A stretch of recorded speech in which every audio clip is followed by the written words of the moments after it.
All right, Of Kat, course. we have got to talk about you, everything about you. But consumer behavior, specifically in cultural intelligence, hmm pulled me towards you, towards your orbit. So, how did you get into this? Like, what was kind of your genesis about these topics, this work that you're in? That is a really good question. And I guess where I'll start by saying that I'm the type of person that doesn't like taking the linear path through life. Um, in undergrad, I studied economics and history. So you might think that would have set me up to be like a lawyer or going into Mm-hmm. politics or governance or policy. But no, I decided to take it a different way because I love the storytelling and writing aspect of history, but also like the data side of economics. And at the time, I was wondering, what could I do with these qualitative and quantitative skills together? And that's what brought me at first to market research. So I was that person that, wrote surveys to consumers and talked to them one on one on the phone.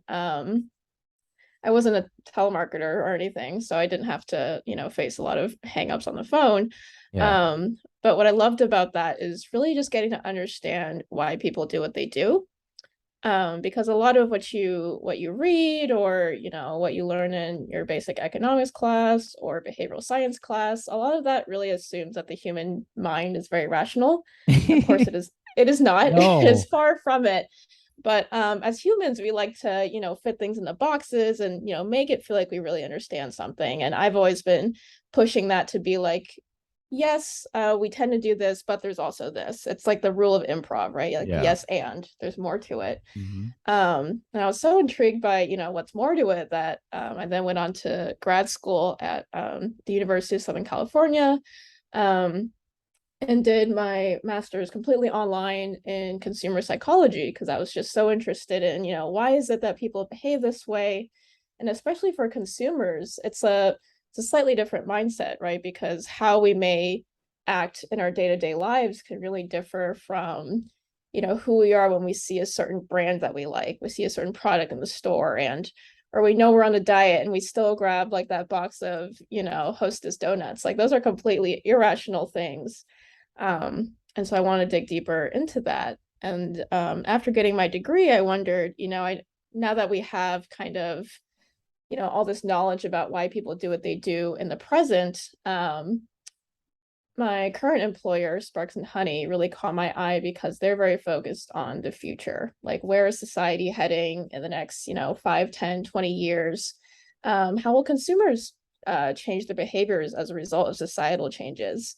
So that's what brought me into the world of cultural intelligence, where we look at, current trends, both quantified and qualitatively, to kind of predict, what's the next move that brands should take to really address what's happening in society or what consumers are doing right now. Because the unfortunate thing about, surveys or one-on-one interviews with consumers, those are really great ways at seeing what consumers are doing now, but less so predicting future behavior. So altogether, there's like a lot to learn in this field about how the past, present, and future all kind of work together to inform our decisions. And if anything, it's taught me that there's absolutely no surefire way to predict what people will do next.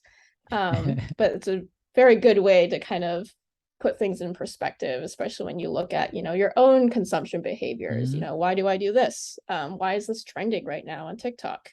Yeah. So definitely a good field for, exploring curiosity, and kind of, shaping your own habits as well. I mean, there's a lot here to discuss. Like a Yes, crazy, I have like lots of questions in my mind swirling. go for it. Okay, here's a question. It literally just popped in my head. Like, what are the ethics of predictive behavioral knowledge in the sense of what if the prediction of a behavior is negative for the population, but a Mm-hmm. brand still does it because of the monetary aspect of it? That's a really good question. I guess what popped in my head immediately when you said that is thinking of like social media, right? We Okay. love consuming short form content. A lot of it is becoming monetized, right? Yeah. Back in the day, you could download an app without having to pay for it. And now, not only do you have to pay for an app, you have to pay for not seeing ads within the app. Right. Everything is becoming so monetized. And that's not necessarily for the good of the people, it's really better for the company. Um, but for these predictive trends, where the ethics kind of comes in is kind of following like the consumer's mind and heart about where they want these changes to be made, right? Like consumers are very likely leaning towards, none of this micro transaction type of behavior, but instead they're more willing to pay for long form content, Mm-hmm. subscription packages. So kind of shifting, we still need that profit aspect. Brands obviously need to make money, Yeah. but now it's kind of guiding them towards, here's a more culturally relevant way to do it that really resonates with people, versus just sticking to what's been, done over and over again, what might be tried and true for the past 50 years, but consumers are increasingly more savvy about the way they spend their money, and they can definitely see through a lot of the older ways at which these brands or companies operate to make money. So I think for the audience purposes, can we define like what are the older ways and what a current consumer is looking for?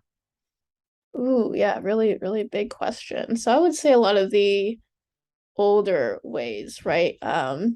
Something that's coming to my mind right now is that a lot of the media you would see, whether it's TV, newspaper, all before the advent of social media, a lot of that was, consciously created by media companies and then, put on for you. So if there was a certain, theme, song, artist that they wanted to put up, then that's what you get, that's what you saw. Um, but what's really captivating about culture today is that a lot of this is coming up in unpredicted ways. A certain Mm. song becomes trending just because it was famous for 6 seconds on TikTok and now everyone's talking about it. Yeah. None of this without any conscious effort from like the record label or the media company. They have no control over this. So I think that loss of control for the companies can be a bit scary, knowing that the consumer now has a bigger role to play in popular culture, popular Yeah. trends.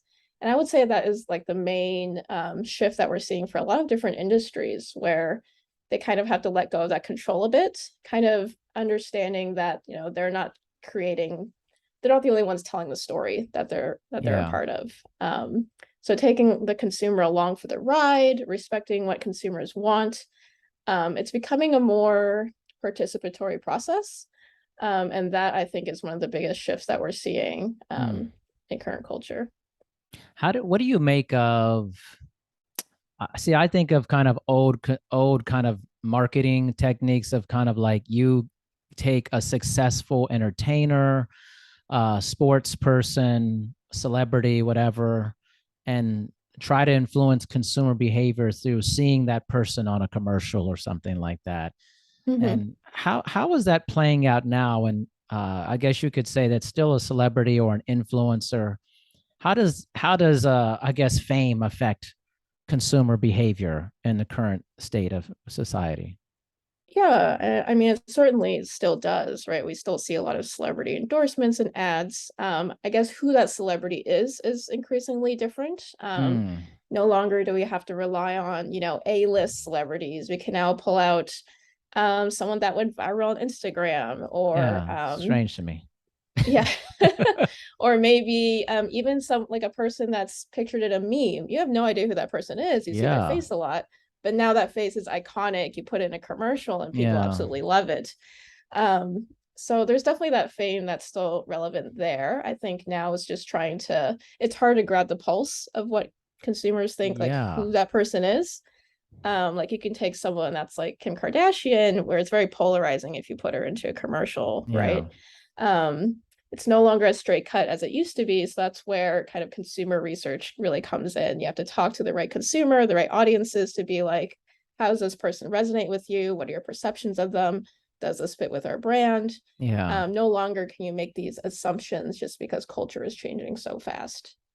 You mentioned that the consumer is more savvy. What does that mean? And like when you say the consumer's more savvy versus maybe the past consumer.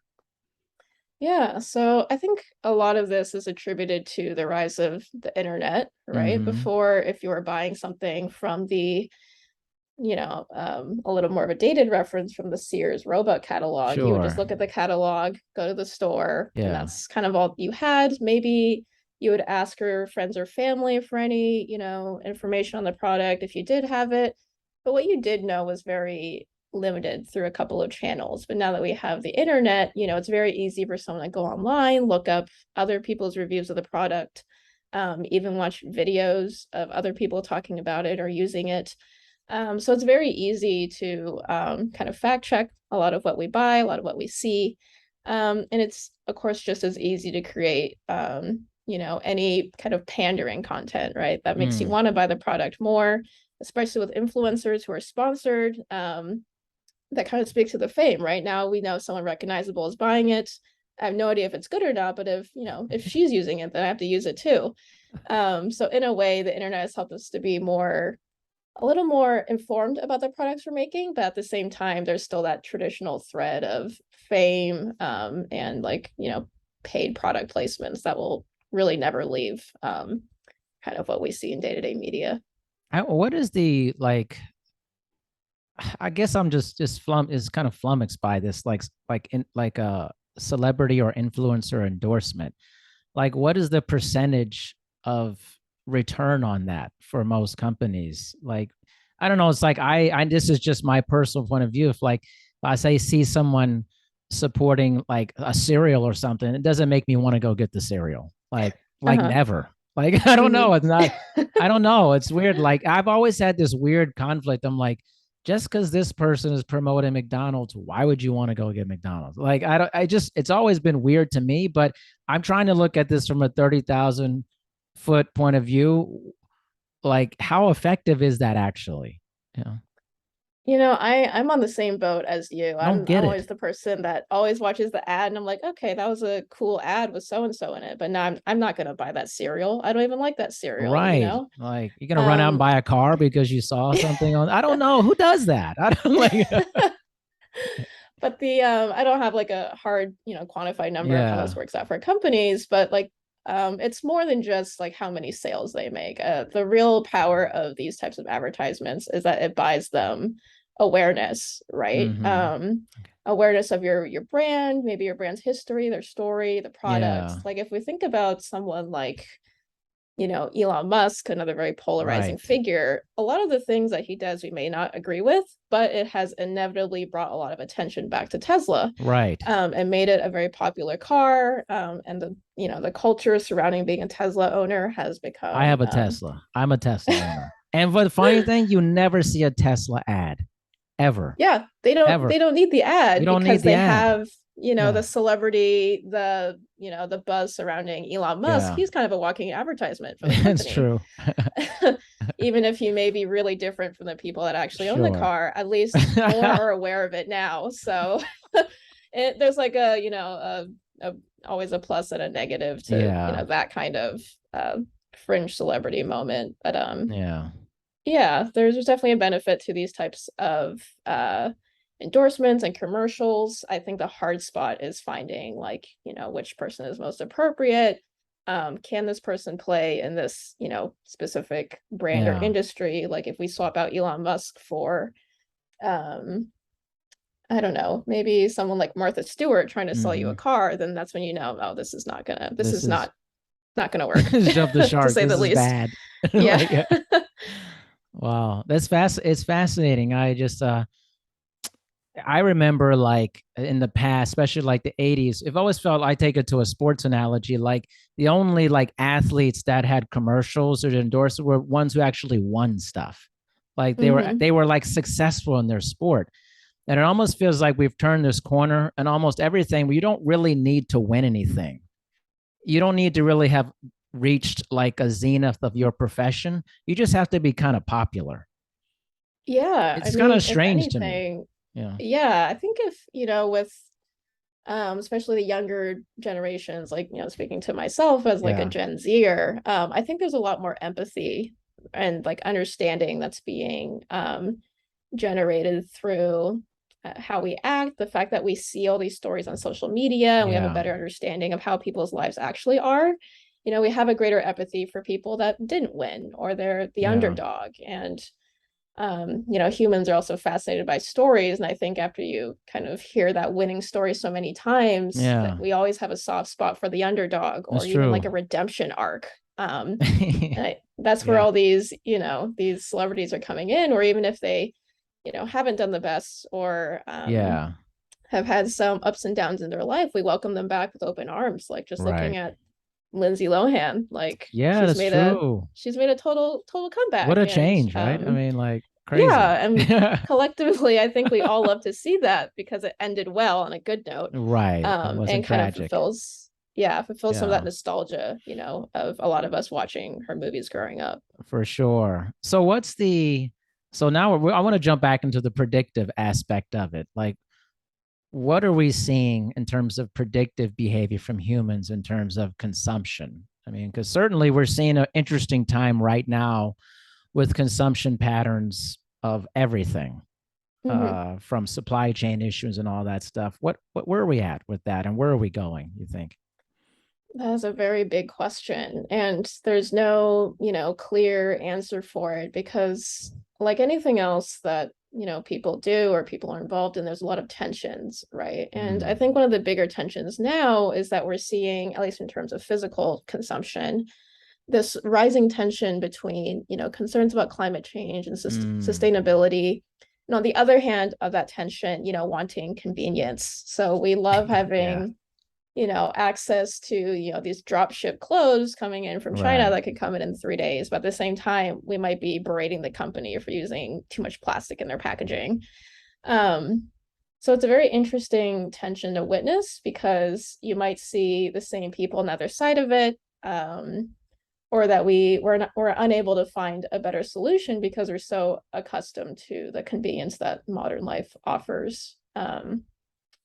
So I hate to say that there's no current prediction of like where that will end up. A lot of it does depend on, how governance and laws may change surrounding how we buy products sustainably. A lot of it also depends on, how the public opinion towards climate change and related issues might change. That's one of the leading tensions. And I also say for, media consumption, consuming what's intangible, we're also seeing a rise in that as well, where things like the metaverse are being developed that are Yeah. encouraging us to consume things that are intangible or physical, digital, phygital. So I never it's heard very that. interesting. Phygital? Like, Yeah, it's a very interesting word. I only heard about it, since starting to work here. yeah. But it's very interesting to see that there's this overall wide tension of let's consume more and more, which has always Yeah. been kind of the saying of capitalism. But a lot of tensions holding us back where we're like, oh, we shouldn't consume more because of the planet, or does this consumption actually bring us joy and happiness? Yeah. There's a lot of competing priorities here, and it's hard to say, which one will win out. We just inevitably have to live to see it. But I think Yeah. the ultimate takeaway is that, a lot of consumers are conflicted, just like any other average person. Yeah. And for brands, kind of making sure to understands that level of conflict within a person is really important, and knowing how they can kind of ease that off of consumers, whether that's making something that's more environmentally friendly or supporting a cause that means a lot to people. There's so many, great opportunities for brands to play into that. But, it's really hard to balance corporate social responsibility with profit Yeah. sometimes. How- In your opinion, what usually causes a large change in consumer consumption? Uh, is there a tipping point in something, a generational change? Like you're talking like about the planet. What's the tipping point in consumer consumption behavior with our planet?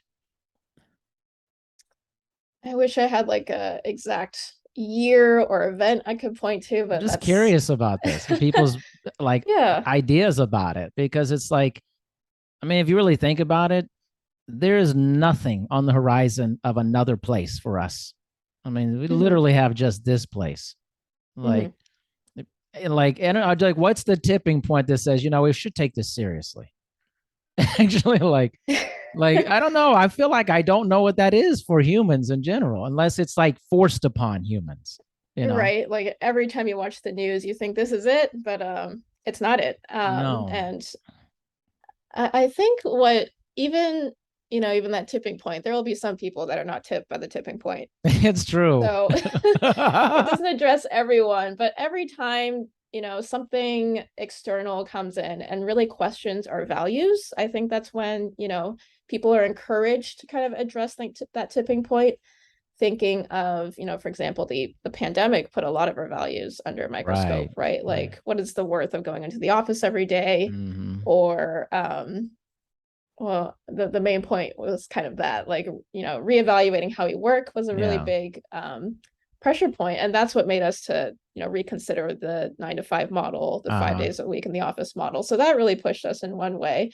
But for the planet, because the changes are happening so gradually, and it's not, Hmm. I mean, for all we know, someday there might be an inevitable catastrophic event that Right, forces us to change perspectives.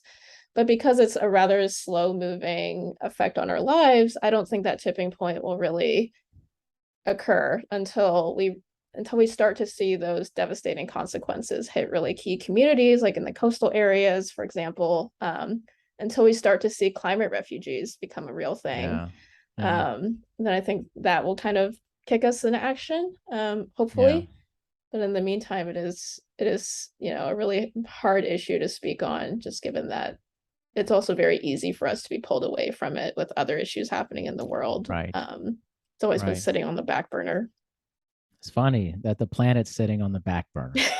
Yeah, and That also sounds like a burning at the same crazy time. statement. Like that sounds like one of the craziest statements like ever. But I think it's this gradual kind of glacial change. I mean, you Mm-hmm. could say in my business and fitness, it's very similar when discussing chronic disease or obesity because it's such a gradual buildup for people. It's like people's behavior, they don't take it as serious until it Mm-hmm. reaches a critical point, which is usually like some catastrophic traumatic event that is Right. like the culminating aspect of the chronic disease for that. And the planet Yeah. feels very similar to that. But if it happened, if you knew, if you, let's say you got this disease and it was going to kill you tomorrow, you would think differently about it. You may change your habits potentially. So it's like, if it feels like we could put it off, we're going to put it off. Yeah, I'm actually reminded of something I learned in like a college environmental ethics course where basically people tend to discount the future because it hasn't happened yet, Yeah. right? You're not living Yeah. in it. Right. That's future Catherine's problem. She doesn't have to deal with it now. Like what you tell yourself when you're like, Yeah. I'll just do the laundry on Tuesday, then Yeah. Tuesday Catherine can deal with it. But when you Yeah. think about something so far in the future, years from now, you're like, I'm not going to worry about it. But it does take a lot of empathy to, reconsider and kind of repackage that to think about, I Yeah. should be worried, like if I want to have kids, I should be worried about this because that will affect their lives, or Yeah. it'll affect maybe my legacy on this planet. Yeah. Um, but yeah, just because it's so far off and it might not kill you tomorrow, then Yeah. easier to put it off. What is something maybe surprising that you've learned about consumer behavior and cultural intelligence since you've been doing this? Yeah, that's a really good question. And I will say that like throughout my academic and professional work, I have a very soft spot for nostalgia, like Mm. what it is as a concept. And I think one of the most interesting things I've learned is that not only is nostalgia kind of making a comeback in what we've seen, but that it has a really strong impact on like how consumers rationally look at a brand. So Mm. just thinking about, I actually wrote my master's thesis on this, so it's like all flooding back to me at once. Yeah. But like how, because of all the sentiment that surrounds nostalgia, all the good feelings it gives you, all the memories, when we look at brands that give us that nostalgic feeling, we tend to view those brands in a better light. And that benefits a lot of companies. You know, if you think about many longstanding company family household names that grew up with us, they have a lot of, you know, credibility to leverage there because you Yeah. grew up with them. Um, and because of that, that gives them a lot of kind of cultural wealth they can play with. But of course, only if they play with it in the right way. Yeah. And there's a very fine line between, you know, how we can leverage our history, our culture, and how to modernize it. You know, what are some parts of our brand history that we should be open with, or that we, you know, maybe we did something wrong, or, you know, Yeah. we might have represented something that was inaccurate, or, you know, um, didn't address a certain community in an equitable way. You know, how can Hmm. we kind of you know, repackage that now and kind of, you know, explain ourselves, or, you know, put a more modern lens on it. There's a lot to really unpack there for these kinds of older brands that have a lot to work with. But at the same time, it's very refreshing to kind of have that opportunity Yeah. and you know that ultimately a lot of these companies just want to do the right thing. Mm. It's just really hard in the current, you know, socio-political landscape, Right. and Right. kind of having the right resources to do it.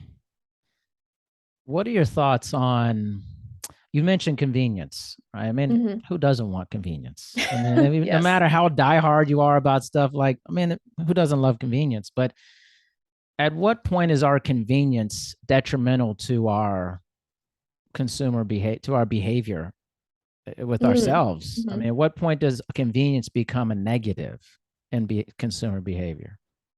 Yeah, so one of the most, you know, fundamental parts of being a consumer, right? We're all consumers at the end of the day, is Yes. that we have agency, we have choice.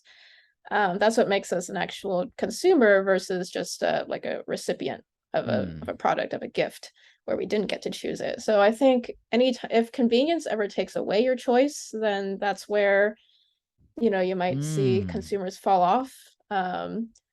Because even if it's just making sure that my cat food gets delivered, you know, once a month, I still get to make sure that it's the right brand of cat foods, the right Yeah. variety of cat food.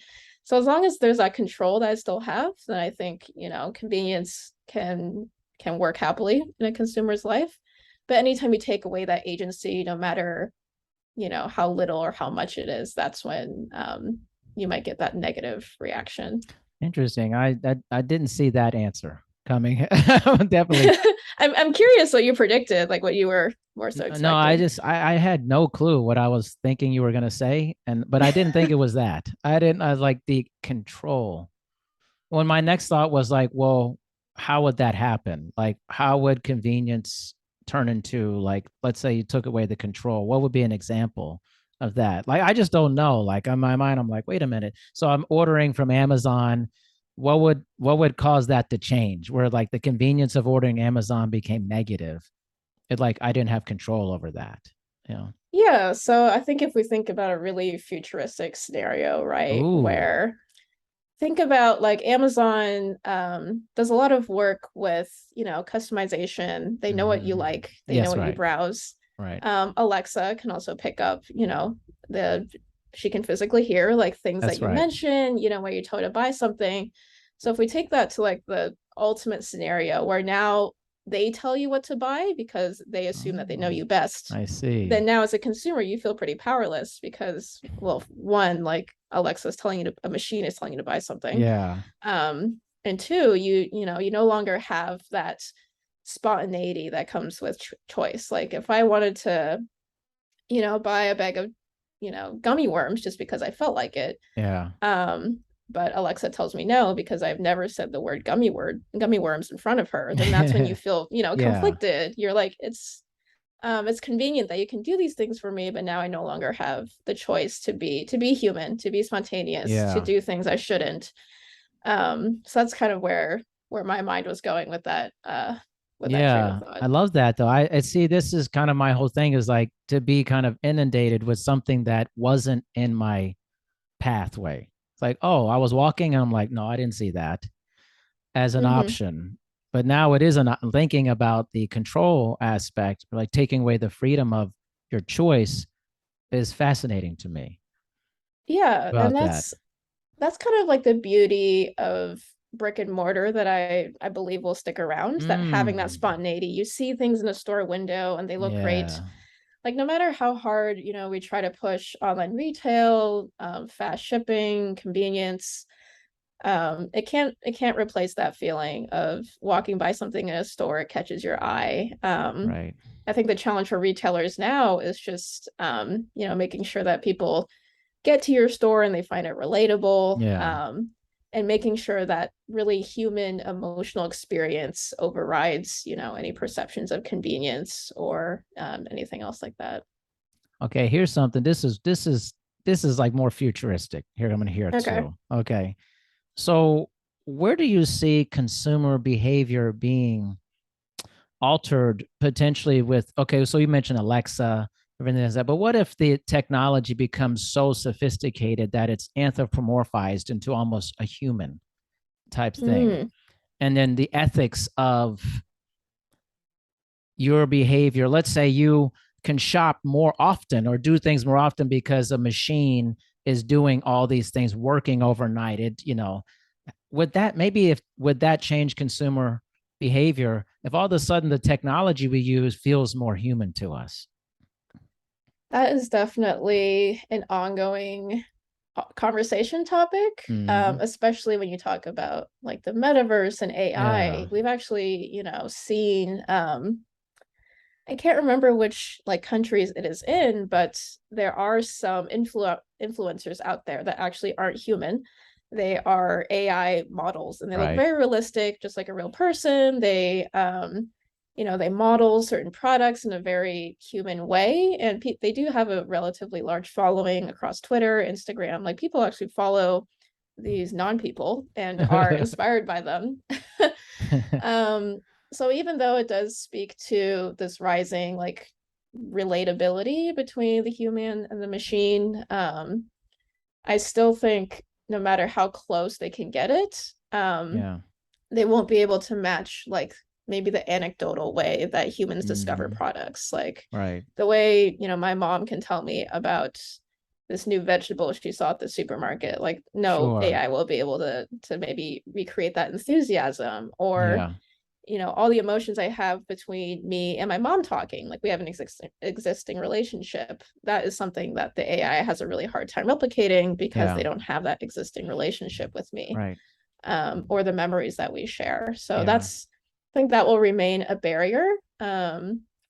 But definitely I can see it having an impact on maybe younger generations, maybe Yeah. their first exposure to consumption. If it's through an AI robot, that will be Right. dramatically different from how the rest of us, It's walk into true. a grocery store for the first time. So Yeah. definitely something to keep in mind. Just as we get older, as newer generations are born, like how do we roll this out in a very ethical and meaningful way without I guess without influencing people's behaviors towards the negative or Yeah. depriving them of very human experiences. I think of like, and maybe you see in this like in human and pet relationships. To me, the consumer behavior in this area has skyrocketed over my lifetime. Where it used to be like, let's say, a lot of apartments would not allow pets, Mm-hmm. or you couldn't bring your pet with you like everywhere. And now people literally bring their pets with them everywhere, all over the Mm-hmm. place, in restaurants. And I feel like, let's say, restaurants, they may cater their marketing behavior towards that because it's such a big, because people start to anthropomorphize their pet. They make Mm-hmm. them human in many ways, or they make it a maternal thing. Mm-hmm. And I wonder if that same thing will happen with AI in the future on some level and how that will change consumer habits. Yeah. That's a really good trend to point out. I mean, we've seen that not just with pets, right, but also plants. Like plants are the Plants. new Okay. the new version of the new child Yes. of younger generations. They have Yes. names. We tend to them 24/7. When we uh, leave them at home alone for too long, we have a what? camera watching them. Excuse me? That market has boomed. Yeah. So I guess the way, where especially as fewer people are getting married, Right. settling down, I think finding those social alternatives and other things is definitely something that will keep on rising. As for the AI, it's how human can it get? Yeah. Um, and I guess over time, it'll be really interesting to see how people are redefining their relationships with technology. Yeah. Because where we're at now, you're seeing a range, right? You see kids that are, fluent with an iPad Yeah. at like the age of 4 Yeah. versus, my grandma who's like in her 80s and can't use a flip phone. Yeah. It'll be so interesting to see how that changes as we get to AI because it'll be the first time, we're really looking at a relationship that's not between a human and a physical device, but now a human and a very intangible voice or face. Right. What's that going to be like? Is that going to affect our face-to-face relationships? Um, Yes. I think a lot of our fears or a lot of the sci-fi we might have consumed, a lot of Hmm. that is going to be really top of mind, especially for parents as well. So it'll be really interesting to see how that turns out I as feel this technology gets more sophisticated. I feel like movies are great predictors of technology. I mean, the course of my lifetime, you watch sci-fi. I mean, I grew up in the 80s, and like much of what you see occurs now. What I Mm-hmm. saw occurs now, like without thinking about it. It's like I remember watching Back to the Future 2, and I mean, he was on a basically video conference with his boss on Mm-hmm. TV. And I remember thinking, watching it, that's wild. Like, I can't imagine ever doing that. And then look what we're doing. And people are Yeah. doing this all the time. They're tired of it. Think about it. They're tired of something that was so crazy to think would exist in the past. Oh, I'm tired of it. Like, It's bizarre. And it is bizarre.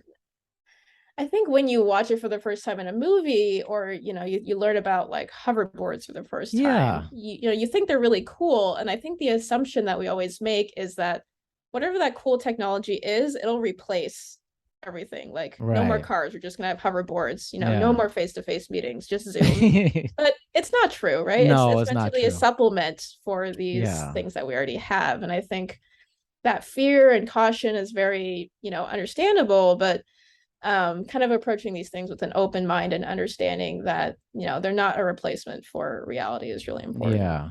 I think it's important. And I think that's what's the interesting thing about the AI is as we're in that transition where like the Tesla robot's gonna come out at some point. And all these things, it's like, okay, what happens like in a movie when they have like humans, the show humans, and there's these synthetic robots living in your home? What happens when that actually happens? They may not be that level of sophistication, but it seems like it's going to move to that way at some point. How does that change your behavior with other humans? And how does that change your consumption? I just think that's wild. I think it's like a crazy thing.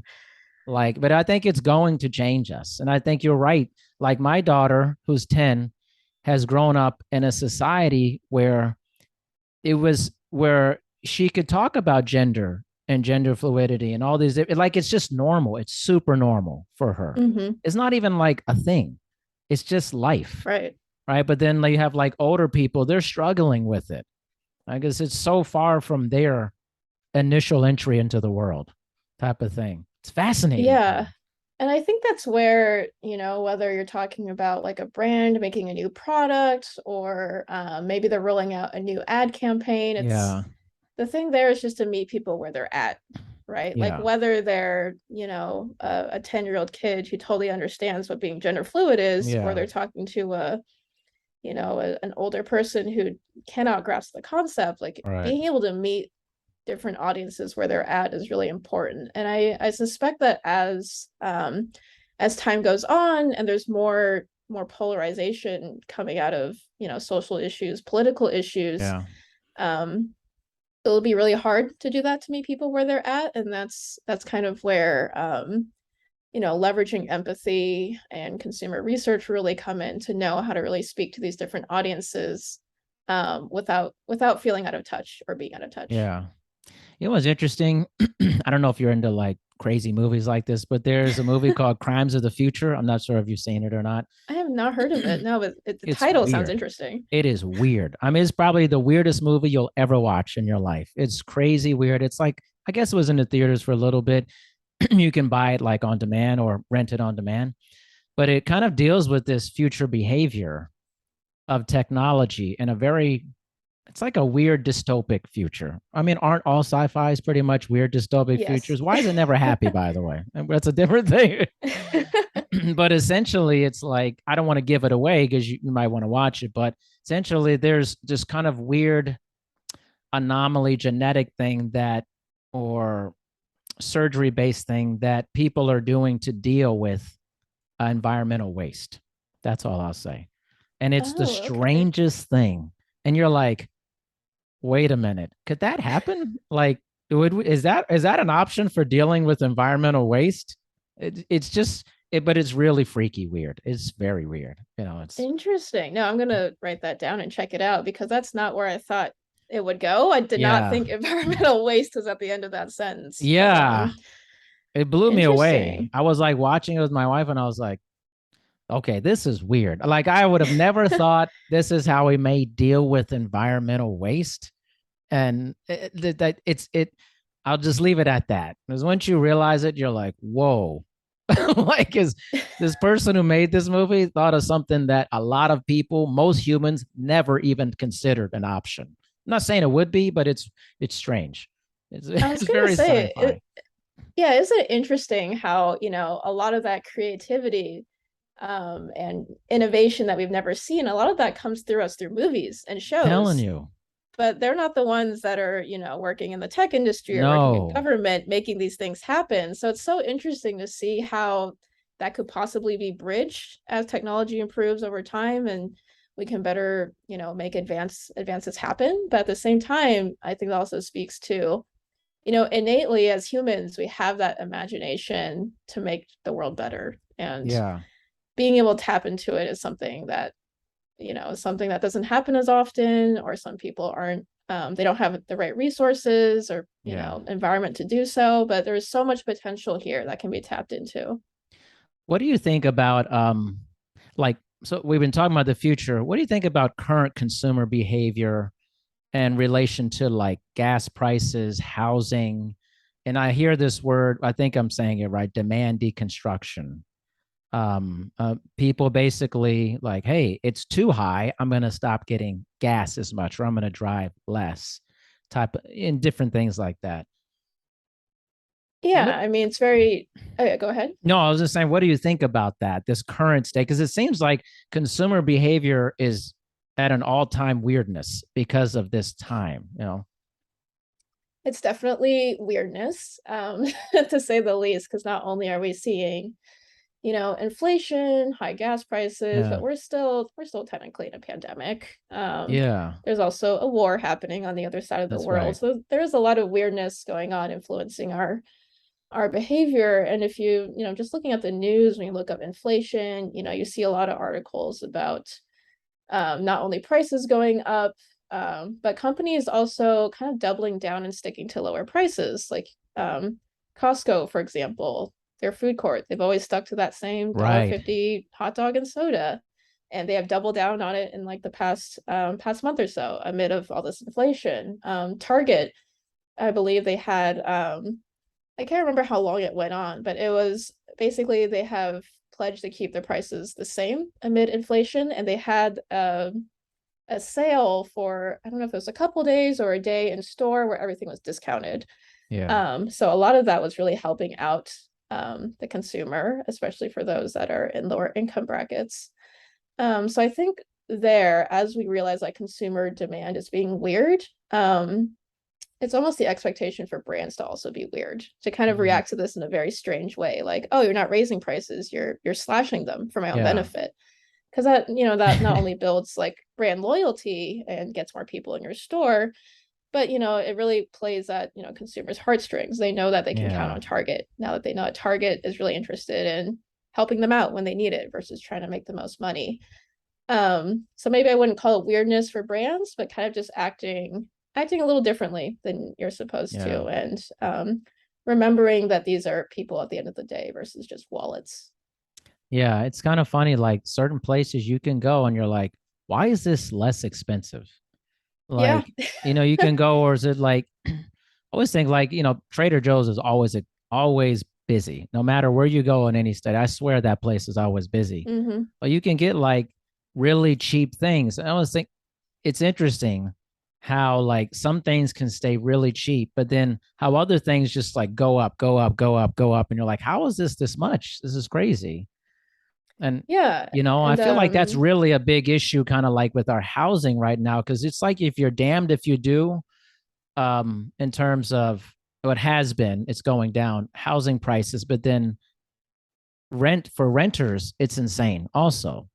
mhm. And I'm curious on that too, like consumer behavior. What do you do when you're stuck between two high things as a consumer, that you need?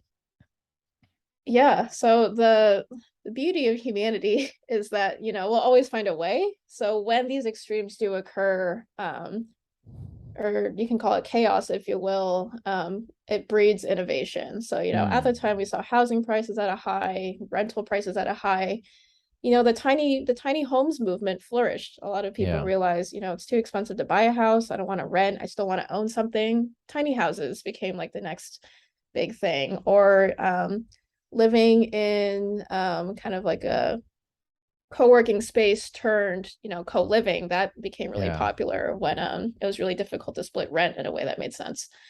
So in a way, there will always be innovations that come out of when you're stuck in between two extremes.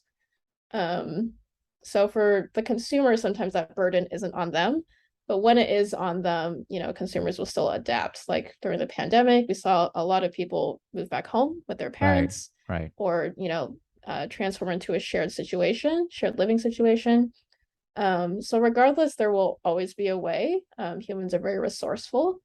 Um, but I think here the more important thing is that when you see consumers are struggling and stuck in between two extremes, as a for-profit company or brand, that's when you wonder, are we, how are we viewing these consumers? Are we purely viewing them as a source of short-term income, short-term profit, or as a long-term investment? Like, Yeah, even if we're not making money, we can still invest in these consumers' futures, give them discounts, cheaper products, help out the community. It's how you want to treat your audience base, and in turn, how you want them to reward you. yeah. It's fascinating stuff. But like this is like a stream of conversation. This like sometimes when I talk to people, it's like, oh, this feels pretty cut and dry. This is just like a never ending conversation. Like it's just Yeah. constant flow, you know? Yeah, so anyone that is like just a very curious person, like this is basically the conversation we're having now is basically like what my mind is like all the time, Yeah, is just wondering things, wondering, how people will react. And because we each have our own lived experiences, right? This conversation won't be the same if you replicate it with someone else, right. which is such a beautiful thing. And I think a lot of times, as researchers, we tend to focus on data, numbers, now that we have the opportunity to with such great technology, but you can never let go of these like qualitative moments where Yeah. you get to hear anecdotes, stories, experiences, identity, all of these things play into who we are and what we choose to do. So having these kinds of conversations are super important to not Yeah. only just opening up your understanding, but just being more informed about how other people make their choices differently than you. Last thing. So what is your philosophy on consumer behavior based off of your work in this field? I guess my question would be like philosophy as in like a rule of thumb, or just how I How you approach it. approach consumption based off of what you know. You may know things that other people aren't aware of. Like a lot of people are just doing stuff. They're literally just Right. buying stuff. They're not Yep. thinking about it. You're probably, I would imagine you're thinking about it on a more nuanced level. I would think so. Yeah. Even when like I buy things, sometimes I get stuck on like my own choices. Like I wonder why I'm buying this particular brand over another, or like, do I even Mm-hmm. need to buy this? I mean, that's a conversation we all have with ourselves. Sure.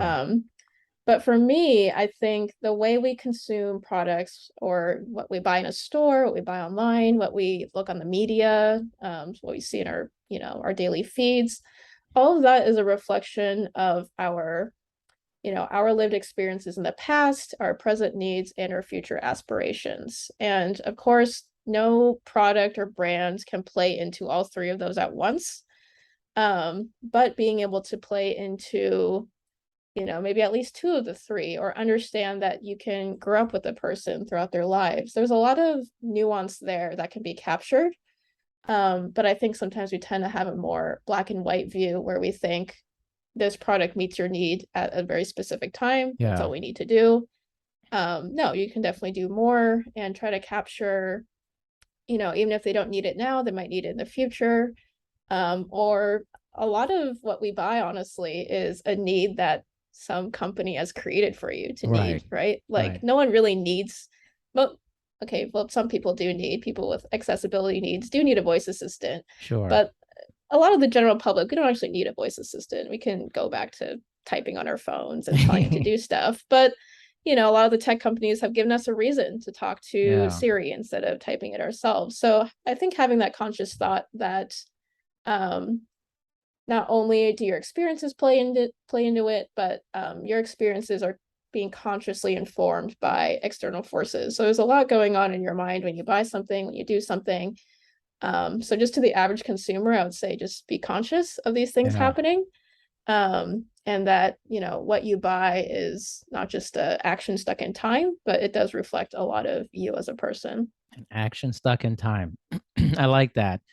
I was curious that question. It just popped up for me because, in a lot of fields, often the a person who knows a lot about something many times doesn't follow the thing that they know about. Like there's plenty of financial advisors who are pretty poor with their own money, or Oh, respiratory therapists who smoke cigarettes. Like it happens all the time in so many fields or that. So I'm very curious. I was like, because I've seen this so much in my life, like so much. Somebody that's really into something and they're like, let's say they have expertise, but they often don't like longevity folks, like people who are futurists and who are into longevity of human life. So many of those people actually don't are not good at taking care of themselves. Like they have very poor habits. Strange to me. I'm like, interesting. so I was like curious. I'm like, wait a minute, how do you buy? If you know this, like, what are your behaviors? Because I'm not trying to catch people, and that's not my thing. I've seen this so much, and because I talk to so many different people, and I've met some. I'm like, wait a minute, this doesn't. You think this is this way, but your actions are not that way. Like, what? I mean, uh, you know, the only word coming to my mind right now is just like, to be hypocritical, I think is to be human. Yeah, But it's definitely like a whole nother level when it's your profession and yeah, you yeah. don't That's what follow it. blows my mind. But My personal irony is that, I work in an industry that's very forward facing, but I myself as a person, I am like dead last if it comes to adopting a new technology. Like I was like the last in my group to get a smartphone. yeah, I don't even have like a smartwatch or anything. yeah, Jury's still out for me on that one. Like yeah. Me I give too. things a very, very long time Me too. before I consider them, and then they'll go out of style, and then I'm like, oh, I guess I just Mm, missed that train. yeah. Um, so it's definitely an interesting dichotomy to live on, but at the same time, I know myself. I know that I'm not ready for certain technologies, and that's Yeah. fine with me. That's a good thing. That's so yeah, I mean, I tell myself it's a good thing. I think it's a good thing. I really think more people should be like, "Am I ready for this?" I don't think a lot of people think about it that way. They're just like, "I want, give me." Like Yeah, a there's our shiny call for toy. action Yeah. for anyone listening. Yeah, think about it. If you really need it, if it will add value to your life, like yeah, really Yeah. think about these things because you're inundated with so many messages about what to do during the day. Yeah. You know yourself best. Like take some time to think about it. It's just we're so pressed for time these days that it's really hard to kind of take that moment. Yeah. Wow. I got to tell you, this was enlightening. It was, I learned a lot on this. And thank you so much, Kat, for coming on with me and having a conversation with a lot of depth. I appreciate it. No, thank you so much, Darian. It's always a fun fun topic. And the great thing about it is that anyone can talk about this. Like That's right. everyone's a consumer. We all have our own thoughts. So yeah, I would definitely encourage anyone really to kind of talk about these things with people in their lives. Like you will learn so much about a person, So even though it much. sounds really mundane. You actually learn a lot about, you know, why you do what you do and why you buy the things you buy. That's true. So anyway, so tell people how they can connect with you or learn more about the topics you discuss. Yeah.